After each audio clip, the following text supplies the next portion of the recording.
Hello. The given question is from Control System, Test Series 1, Basics of Control, and the chapter is Basics of Control System, and this question is 2 marks question. So here they have given the signal flow graph, and we have to find the number of forward path for this given signal flow graph. So forward path is nothing but the path has to go from input to output, not from output to input. So forward path is from input to output.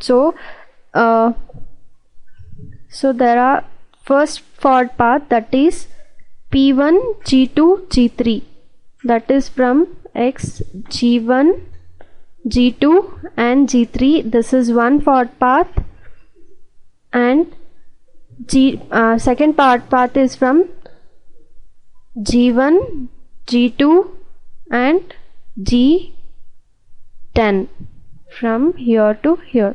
This is one more forward path, and P3 that is G7, G2 and G3, that is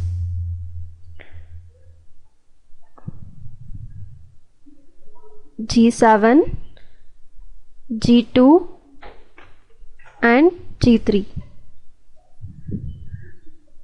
Like this.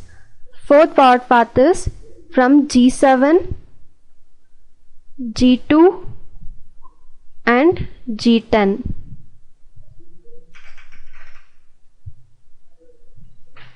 And fifth forward path is G4,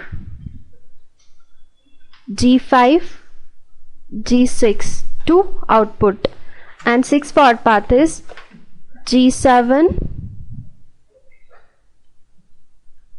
G2 and G10. Sorry, G7, G9 and G6. This is one more forward path, that is sixth forward path, and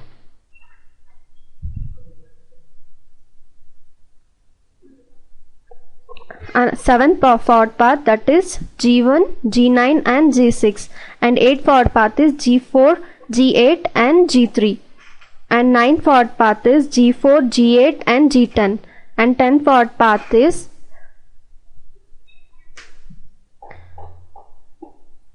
G1, G9, H2, that is minus H2, and G8 and then G3 to Y. Since H2 is minus here, so we'll get this path as minus of G1, G9, H2, G8 and H3. Similarly, path 11 minus G1, G9, H2, G8 and G10, and for 12th forward path is minus of G1, G7, G9, H2, G8 and G3, and 13th forward path is minus of G7, G9, H2, G8, G10, and 14th forward path is G4, G8, H4, G9 and G6. Since H4 and H2 and H2 is minus, so we'll get 10th and 11th and 13th, 12th and 14th part as minus. So there are 14 forward path in this given signal flow graph. Thank you.